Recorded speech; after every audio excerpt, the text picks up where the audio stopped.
Number 10. Flash out of time and end of the road. In a possible future, this iteration of the Flash is a much darker Barry Allen with 20 years in the future. This future Flash first appears in the Flash Annual Volume 4 Number 3 as a broken man. Reeling from the death of a close friend and fellow speedster Wally West, future Flash travels backwards through time on a crusade to murder all of the former enemies he deems responsible for West's death, hoping to somehow change the future. His actions only widen a tear in the Speed Force, however, and the once hero ultimately decides to use a present-day Barry Allen's energy to seal the rift. Proving his superiority in a one-on-one battle against the present-day Barry, the pair are soon interrupted by the arrival of Wally West himself. Able to take on both speedsters at once, Future Flash's actions caused the one thing he began his quest to stop: the death of Wally West. Barry killed numerous rogues along the way before learning the error of his ways with help from his past girlfriend Patty Spivot, and eventually gave his life to save the present-day Barry Allens. Number 9. Maxwell Lord Infinite Crisis. In the pages of Countdown to Infinite Crisis, the Blue Beetle is left near bankruptcy after funds from his company were mysteriously stolen. His investigation into his missing fortune yields something much darker though, a conspiracy to wipe out the superhuman community orchestrated by the Justice League International's former manager, Maxwell Lord. Now, he had enjoyed his influence over the Justice League and the formation of the Justice League International in the wake of Crisis on Infinite Earths. He was a wealthy and powerful businessman and claimed to have learned nobility and compassion from his late father, Maxwell Lord III. All of this pointed to him as a very genuine figure out to help keep Earth safe, but I guess we were wrong. During the Invasion saga, Lord acquires the superpower of mind control, and things only get worse from there. The build up to Infinite Crisis saw many shocking events occur in the DC universe, including Lord's brutal murder of Ted Kord, aka Blue Beetle II. Lord's betrayal continued to damage the League throughout Infinite Crisis, with Lord stealing Batman's metahuman satellite to hunt down every superhuman on Earth with an army of cyborgs at his disposal. Wonder Woman straight up just murders him though after he mind controls Superman into assaulting his fellow Leaguers. As a last laugh after death, footage of Wonder Woman snapping his neck leaks worldwide, causing her to be alienated from the rest of the League. Number 8. Gambit Mutant Massacre. Deciding if Gambit deserves a spot on this list today was a bit tough because although he is a member of the X-Men, he's a notorious thief with a reputation for stealing the most impossible of objects, not to mention all of, the other terrible stuff that he's done. Amanda, however, was able to convince me that he is still technically a hero, and that's why he's showing up here today. Although he wasn't technically a member of the team quite yet, I'm still counting his actions that led to the Mutant Massacre event as a betrayal towards the X-Men. Gambit aided the evil Mr. Sinister in his plans in exchange for having a piece of his brain removed to allow him to have better control over his powers. Gambit formed the Marauders, a group of superpowered mercenaries, and led them to the Morlock tunnels, resulting in the event Mutant Massacre. Gambit's sins were finally aired out though in the early 2000s, and all of it seems to be somewhat forgiven, but that being said, I still feel it's worth remembering that Gambit's first canonical act was betraying the X-Men. Number 7. Cyclops Avengers vs. X-Men. First of all, I have to get this out of the way. Man, do I love talking about the Avengers vs. X-Men storyline. The Phoenix Force is heading towards Earth, and the Avengers, obviously fearing the almighty entity, made Iron Man and Giant Man prepare a disruptor weapon to kill the Phoenix Force. Instead of killing it though, the blast alters the entity and divides it into 5 fragments that forcefully bond with 5 X-Men: Namor, Magic, Colossus, Emma Frost, and of course, their leader Cyclops. While the heroes tried to use this awesome power gallantly and responsibly, they ended up leaving quite a bit of damage behind them. Possessed by the Phoenix, Cyclops killed Professor Xavier and led many attacks against humans and mutants alike. Afterwards, he did adopt a more of a revolutionary attitude, leading a rebellious team of X-Men and coming into conflict with other superheroes and his former friend Wolverine on more than one occasion. Because of all this, Cyclops was briefly viewed as a martyr, believed to have been killed by Black Bolt in Death of X before it was revealed he had just succumbed to Mpox just days before. Number 6. Aquaman Throne of Atlantis. Aquaman has always been a bit torn, being a hero from 2 worlds and all. While he was Atlantean royalty, his primary concern is always the fate of his world's oceans. However, he still has this sense of responsibility towards the surface world of his father,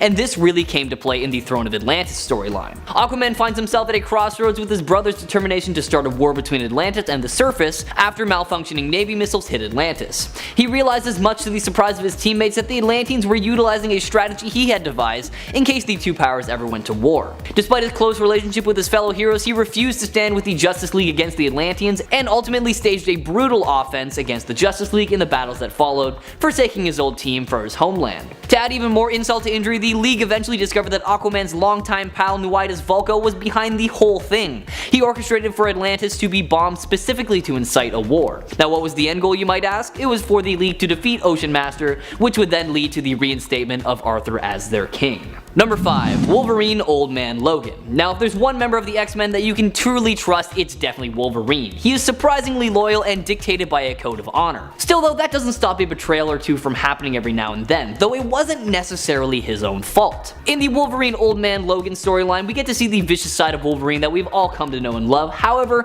like I said, it wasn't really his fault. So basically it's the future and Logan is an old man, and he hasn't used the Wolverine persona or his claws since this mysterious night in the past when the villains supposedly attacked. We learned through some flashbacks that a massive group of 40 supervillains attacked the X-Men mansion, and during this attack, Wolverine gets in touch with his primal side and grows crazy and just kills every single one of them. After the fight and the intense slaughter, things change and Wolverine realizes that this was all just an illusion. The entire time Wolverine had his vision and mind altered by Mysterio, and all the villains that he killed in combat were actually his fellow X-Men. This destroyed Logan and he decided to retire his Wolverine mantle for good after that, essentially killing that part of him so he would never do something like that again. It's definitely a sad way to end a run as a hero, but I can see why he felt that was necessary, and as much as I hate to say it, this was a huge betrayal and definitely a shocking one at that. Number 4. Green Lantern Emerald Twilight. In 1994, DC decided that it was finally time for Hal Jordan to step down from the Green Lantern mantle so that it could be passed on to someone else. So how did DC decide to end the career of one of their most beloved heroes?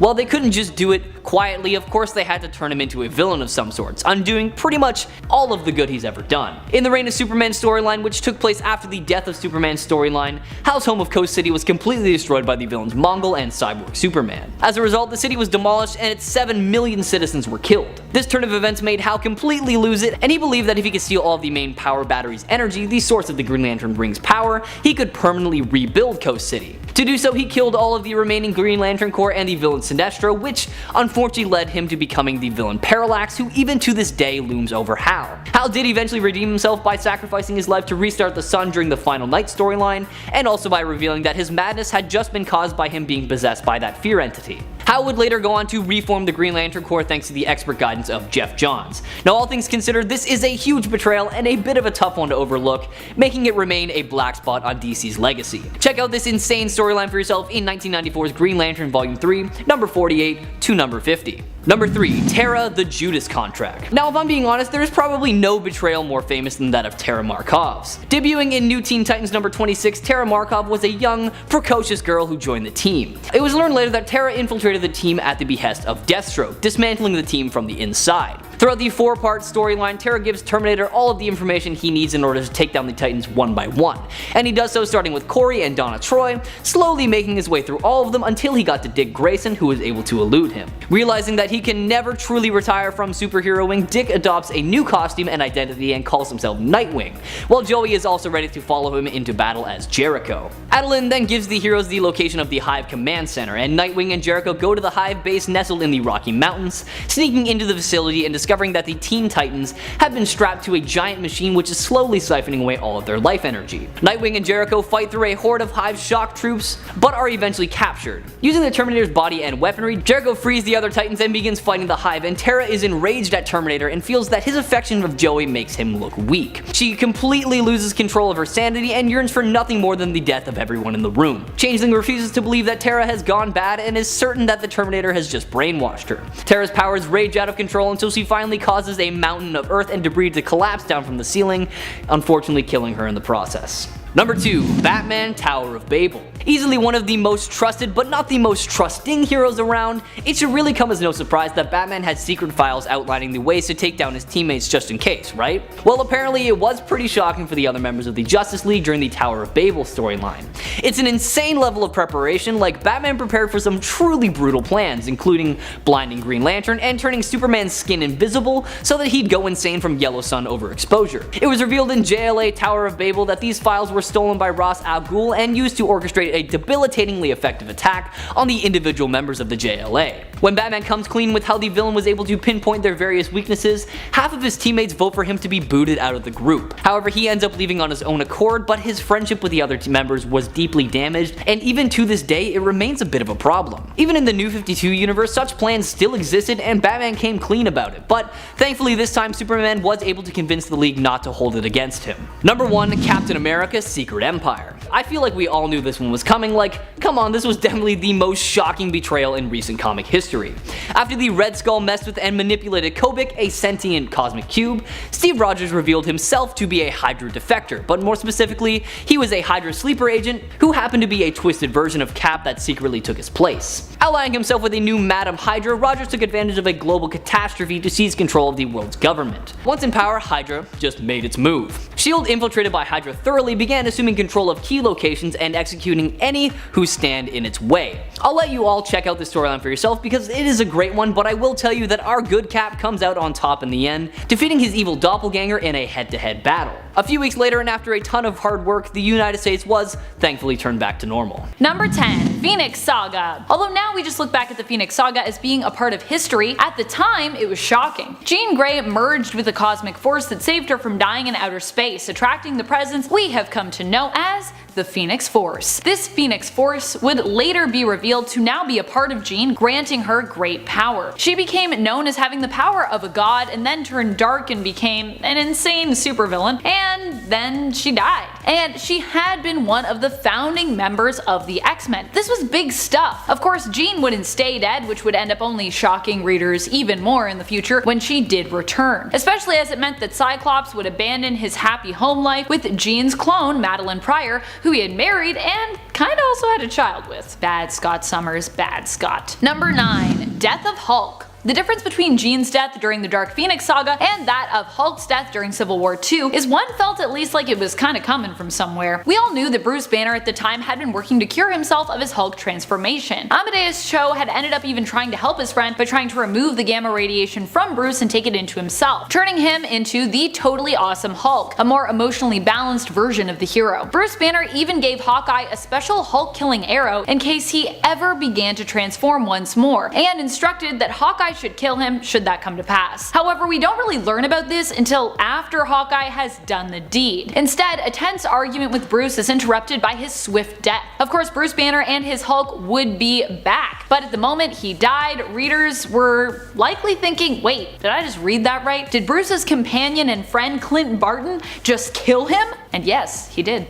He did do that. Even he was shocked. Number 8. Death of Wolverine. The death of an unkillable and one of the most popular heroes? This one caught a lot of people off guard initially, and likely helped to boost sales just from that title alone. Everyone wanted to know how Wolverine's story would end. Of course, once again, this is comics, so Wolverine's death would not end up being permanent. Because, yeah, he is one of the most popular characters, so obviously we're not gonna let him stay dead. In the end, it was Adamantium that was Wolverine's undoing. The very thing that had made him so tough over the years also ended up killing him. Wolverine was without his healing factor after a microverse virus deactivated it, and learned that, well, there was also a bounty on his head. While other brilliant minds rushed to fix Wolverine's healing factor, Logan was resigned to his fate, not showing any desire for having it brought back. He tracked down the one responsible for the bounty on his head, and during the confrontation ended up rushing to save Weapon X test subjects and victims from having the deadly adamantium bonding process that he had actually gone through years before. Slashing the tanks of adamantium caused him to become covered in the liquid metal, which hardened and encased him, suffocating and killing him. What a way to go. But like I said, he would return. And with random burning hot claws to boot. Never forget that he has hot claws, though they never really come up. Number 7. Nick Fury becomes a Watcher. Basically, the story here is that the villain known as Orb, working with a few other villains, was jealous of Uatu the Watcher and decided to shoot him and steal his eye so that he could have the power of a Watcher. However, when Nick Fury found out about this tragedy, he immediately went to investigate, as he did not know who was behind the ordeal. The Watcher actually refused to tell Fury what he knew, as it was not really his role to do so, only to watch and observe, not to interfere, even when he himself had been interfered with. That is some respect right there. He's like, this is my job, that's it, even if I'm kind of bleeding and maybe dying. Because of this, Fury felt he had no choice and killed the Watcher and stole his other eye, which contained Uatu's memories, in order to try to figure out who was responsible for the previous theft and for attacking Uatu. Eventually, Fury managed to get the confession he sought and discovered the Orb was responsible. One of the other villains the Orb had been with at the time, Dr. Midas, returned to the Watcher's citadel in order to absorb even more power from Uatu's corpse. Fury overloaded him using the power of the eye that was in his possession. This resulted in an explosion that seemingly killed both Midas and Fury, but in the end it was discovered that Fury had survived. As punishment for his sins, because all of this took place in the original Sin story, the Watchers turned him into Uatu's replacement, forcing him to be the chained observer of Earth known as the Unseen. Number 6. Civil War. Not the second one though, that one was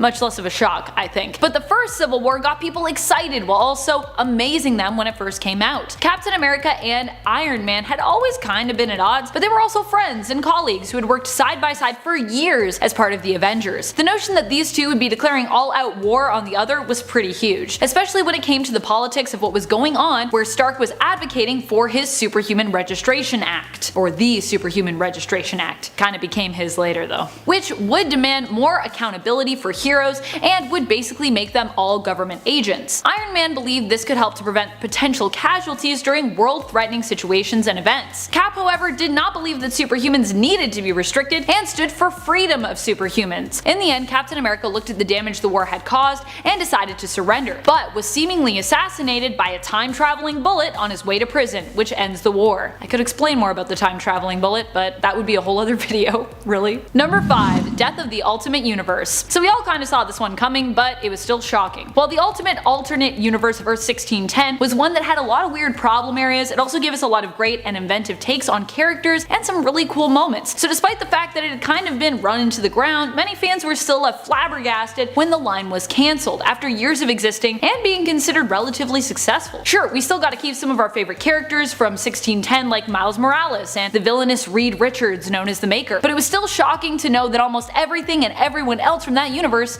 was gone forever. Even heartbreaking for some. R.I.P. Ultimates. You live on in our dreams. Number 4. Spider-Woman revealed as Skrull Queen. Skrulls have been a known shapeshifting race in the comics since they were first introduced in Fantastic Four issue 2 in the 1960s, but that doesn't mean that their almost completely secret invasion of Earth didn't shock and surprise us. Secret Invasion was an event that made everyone question everything they knew. No one was to be trusted because you didn't know if who you were talking to or even thought you had known for years could secretly have been a Skrull. Needless to say, when it was finally revealed the Skrull Queen had actually been hiding disguised as accomplished Avenger and sometimes detective Jessica Drew, aka Spider-Woman, people were shocked. Even more surprising was the fact that Norman Osborn, of all people, was the one to take her out. Number 3. Gwen Stacy and Norman Osborn's ship. During the Sins Past story, it was revealed that Gwen Stacy had a secret and kinda creepy relationship with Norman Osborn. Ew. And that this relationship resulted in the birth of 2 twins. Osborn had sent Stacy to Paris to birth the 2 twins, and this all happened before, I believe, her relationship with Peter. After her death, the existence of her and Osborn's children remained unknown to Peter, but Osborn convinced the twins, whom he raised in secret, that Spider-Man was both their father and also responsible for their mother's death, turning them into his own minions and goblins. This whole story is pretty shocking and is very icky. Number 2. Captain America becomes Hydra Supreme. The Cosmic Cube became a sentient entity resembling a little girl known as Kobik. S.H.I.E.L.D. had hoped to use the shards that created her form to manipulate reality as they saw fit. Unfortunately, this plan did not work out for them. Red Skull managed to influence the girl into warping reality to turn Captain America into a long-time Hydra sleeper agent. And so we got the shocking story where it was revealed that all this time Cap had been working for the evil organization of Hydra. That one panel where Cap says "Hail Hydra"? Yeah, that was a real thing that happened. Cap would actually succeed in infiltrating and conquering the United States government, becoming the reigning Hydra Supreme, but would later be defeated by main continuity Captain America, who still lived within the Cosmic Cube. This version of Cap would return and defeat his alternate evil self. Whew. Thank goodness. Number 1. Miss Marvel's surprise pregnancy. I wish this was a shocking moment that I could forget, and yet I cannot. And I cannot also believe that someone greenlit this story. We learn in issue 197 of Avengers that Carol Danvers as Miss Marvel is pregnant. Not only that, but her pregnancy seems to be progressing along at an alarmingly quick rate. Carol is scared, but is reassured by Wanda, to whom she revealed her secret identity, that she is an Avenger, which means she has a group of friends who will stand by her no matter what. Unfortunately, what that ends up meaning is a group of friends who actually don't really seem to listen to her, celebrating the pregnancy and kind of shaming Carol somewhat for not being happier about it, despite the fact that Carol is terrified and has no earthly idea how this could have happened to her. It's later revealed that her baby, who grows up rapidly and introduces himself as Marcus, is also kind of the man who got her pregnant, or an extension of him anyways, who had to do so in order to use her body as a means of escaping limbo, but then realizes that his presence in the world is too dangerous. what a great plan you had. He ends up returning to Limbo, but Carol for some reason decides to come with him so that he won't be alone. At no point do the Avengers really listen to Carol or check in with her or try to help her when she's obviously being manipulated by Marcus, who even confesses that he manipulated her to begin with. Thankfully, Chris Claremont at least wrote an Avengers Annual a year later calling out how shockingly bad this story was. Thank you, Claremont. Number 10. Wolverine defeats Hulk. Maybe not one of the most shocking moments per se, but definitely gave us a shocking panel. If you are wondering where one of the images on our thumb came from, that would be from Savage Wolverine number 5. Hulk and Wolverine have come to blows multiple times in the comics, but this was one of their most brutal fights, though not as brutal as their battle in Old Man Logan, in my opinion. During this story, Wolverine was attracted to Savage Land due to a device calling out to others to create chaos, so that an ancient monster from beneath the island could be released. Kind of a Cthulhu-looking space thing? Wolverine managed to get his wits about him, but was met there shortly after by an out-of-sorts Hulk. Wolverine figured the best way to take out Hulk was by pouncing on him and sending his adamantium claws clean through his brain. Alas, this didn't help that much, and the monster still escaped its prison, soaring off-world to meet more alien monsters out in space. Oh dear. Number 9. Loki returns. Although Loki is a trickster that we all expect to return eventually, when he came back as a woman, many fans were shocked at his new form. Though mythologically speaking, Loki is known as an accomplished shapeshifter, and even in Marvel some of this has carried over. Still, the question remained of why this form? While Loki gave his own excuses, it was later revealed that he'd hijacked Sif's body to achieve his Lady Loki form, and would be forced later on to relinquish it. He would also die and return as Kid Loki, who had no knowledge of the villain his older self had been. And now, shockingly enough, but not if you're a fan of Norse mythos as I said, we have a version of Loki that can easily change between all of his forms at will. Pretty cool. Number 8. Hulk becomes immortal. We talked about Hulk's death by Hawkeye's arrow on part 1 of this list, but what we didn't talk about is how even after that shocking death, he just kept coming back. So many times in fact that it gave writer Al Ewing an idea. What if Hulk actually couldn't die? This concept allowed him to write a story which brought us back to the dark origins of Hulk, a man who would originally turn into a monster when the sun set. This was the original transformation story for Hulk, not based on emotions turning him into some sort of psychological horror, but based on old monster stories like that of Frankenstein, werewolves, and Dr. Jekyll and Mr. Hyde. When we got the Immortal Hulk, this was how we were introduced to the big green hero slash monster, as an immortal being that when the sun sets, even when Banner had been killed, would rise again. Even though this concept was the original concept for the character, it was one we'd become so removed from that it shocked readers in a delightful way, reinventing the character they'd come to love by taking us back to his roots. Number 7. She-Hulk defends StarFox. She-Hulk has always been a huge defender of superheroes, after all, she is one herself, but everyone was still caught somewhat off guard when she signed up to defend StarFox, aka Eros, Thanos' brother. Eros had been an Avenger and a hero, but was being charged with assaulting and manipulating others using his pheromone powers of seduction. Some Avengers stood beside him, and some preferred to keep their names out of the headlines, while others still denounced him, but She-Hulk decided to defend him in court. What was more shocking to Jennifer was when she discovered that although he had not manipulated her into sleeping with him, StarFox had manipulated her and John Jonah Jameson, aka Man-Wolf, into marrying one another, believing it was best for both of them. Still, She-Hulk would be forced to defend him in a more cosmic court of law later on, and would of course move to divorce Man-Wolf, believing their relationship to be a complete sham. Which kinda sounds like it was? Seemed like they were about to break up when he made them fall in love with each other.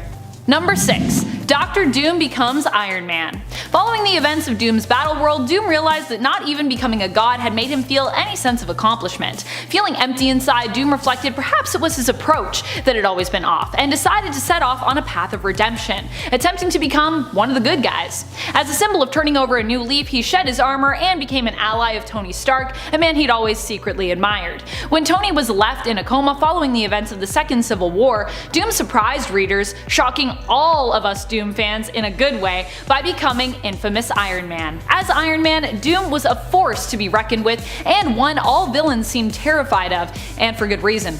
Having Doom as a rival villain was hard enough, but having him as a hero meant that they would need to come together just to defend themselves against his might. And even then, these villains failed. Doom single-handedly took them out during a meeting where they'd all gathered to discuss the problem of Doom himself. Number 5. Death of Spider-Man. I'm not sure what was more shocking, when Spider-Man died the first time in Ultimates and had to immediately be resurrected because the timing had not been properly communicated, or when he died the second time with all the grandiose surrounding his death.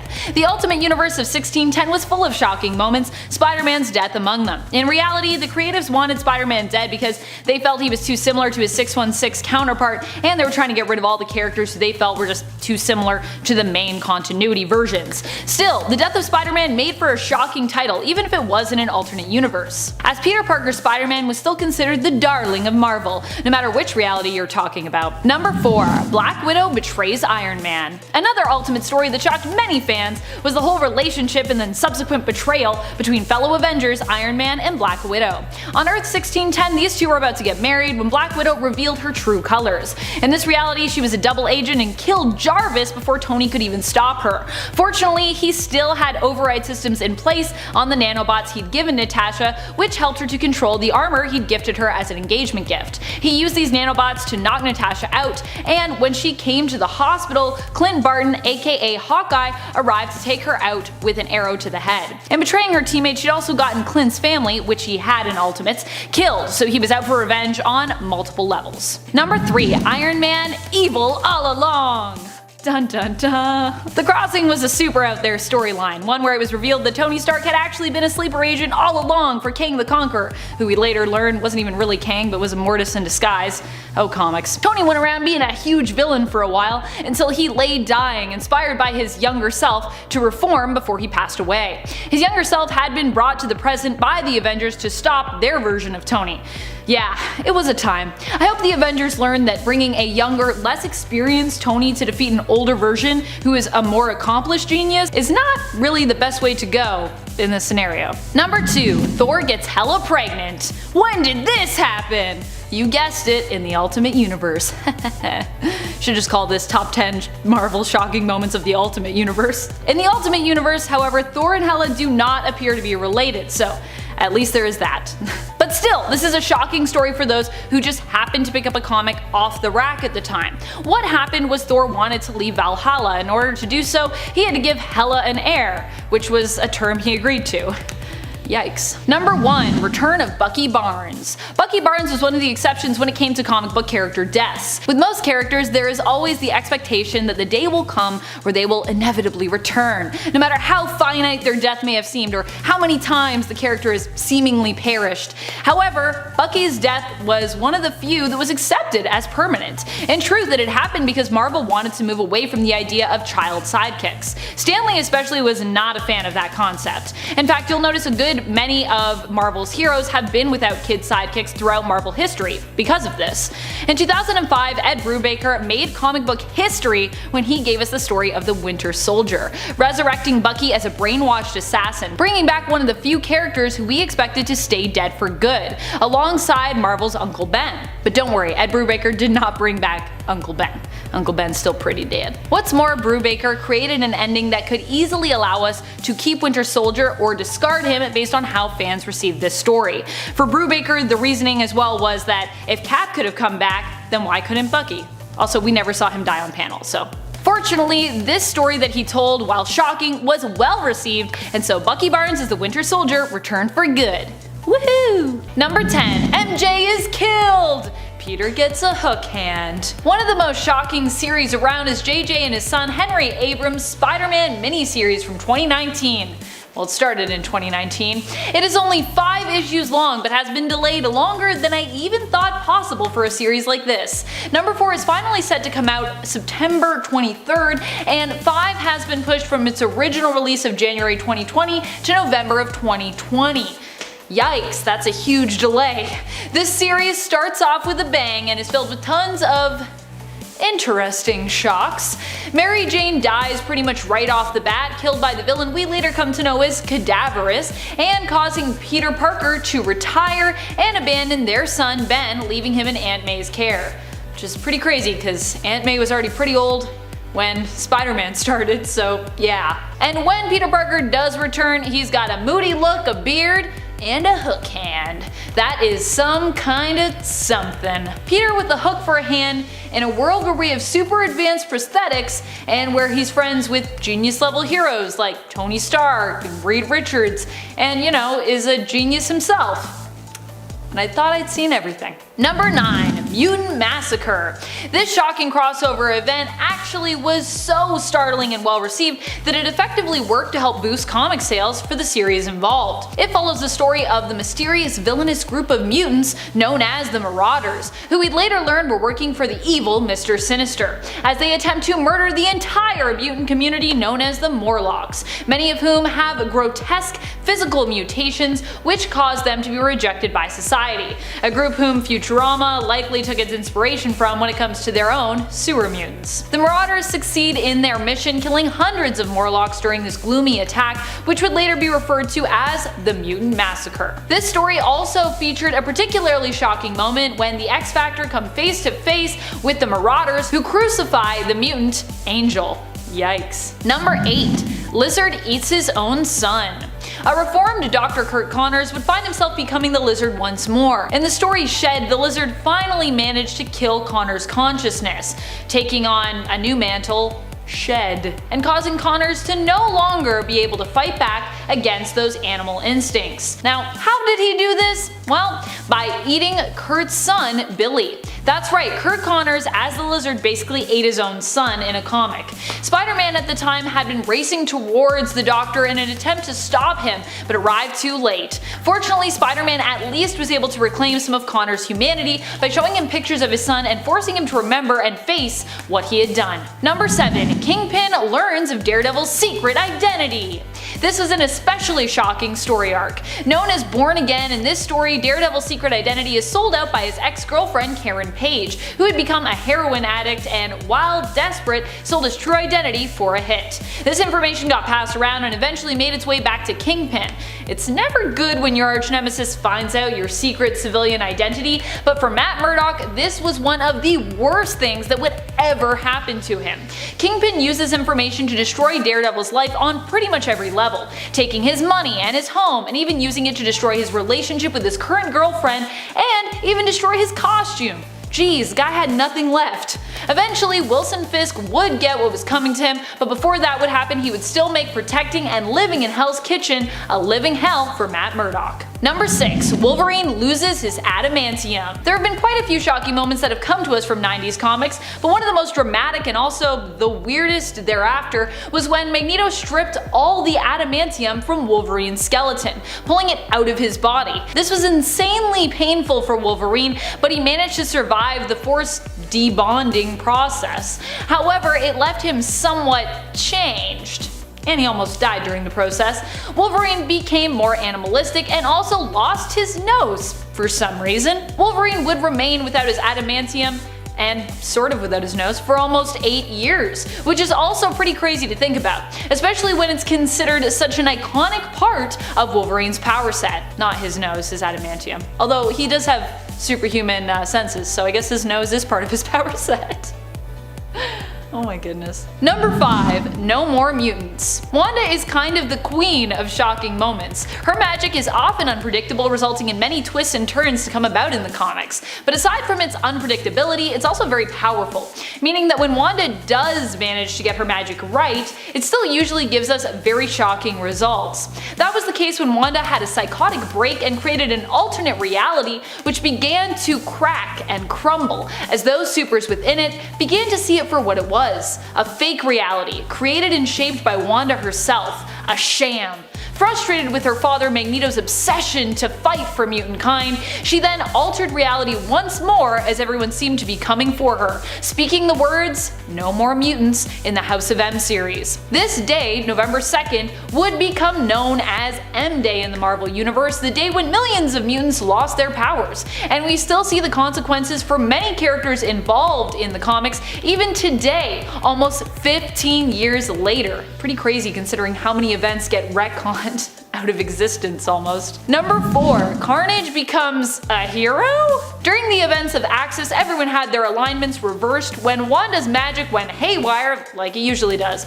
Chaos magic? Nah, what you gonna do? Carnage as such became a hero, referring to himself as your friendly neighborhood Carnage, and attempting to fight for good like his usual nemesis, Spider-Man. The disturbing thing about his alignment reversal was that it didn't make Cletus Cassidy any less of a murdering psychopath. He still had those urges and had to fight to overcome them. Surprisingly, however, he behaved heroically enough that he was compelled to sacrifice himself in order to save the population of New York when the evil X-Men planted a gene bomb that would kill everyone in the city who wasn't a mutant. Pretty impressive. And he died, and then of course he came back because, well, it's still a comic book. How many times has Carnage lost his legs? That's some trivia for people.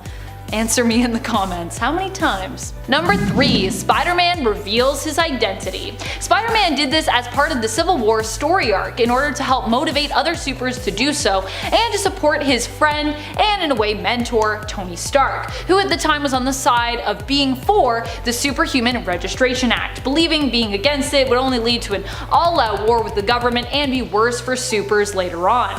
This was one of the most memorable and shocking moments of that event, outside of, Tony and Cap full on fighting one another and going to all-out war. Spider-Man revealed his secret identity to the world during a press conference, prompting his boss at the Daily Bugle, J.J. Jameson, who had always considered Spider-Man a menace and an enemy, to promptly fire him. His unmasking also gave Iron Man and his supporters the fuel they needed to build concentration camps in the negative zone for non-registered super folks.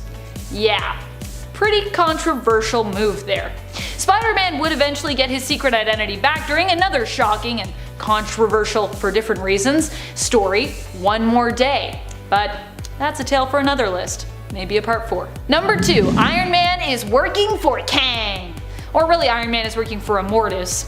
During the crossing, widely regarded as one of the most bizarre storylines from the 90s, it was revealed that Tony had become a villain and sleeper agent for Kang the Conqueror. In another attempt at a shocking twist, it would later be revealed that Kang was actually Immortus and that Immortus was actually Iron Lad, but this wouldn't be revealed until later. And let's be real, none of that was really that shocking to us.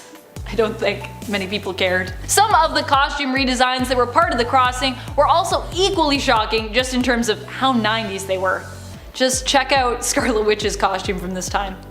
Everybody's gotta have trench coats. That's the 90s. Number 1. Magneto, you are not the father. During the events of Axis, we also learned that Wanda and Pietro were not actually the blood relatives of Magneto, and were not even mutants. This all came about when Scarlet Witch attempted to perform some blood magic on her family members. It worked on Pietro, but not on Magnus.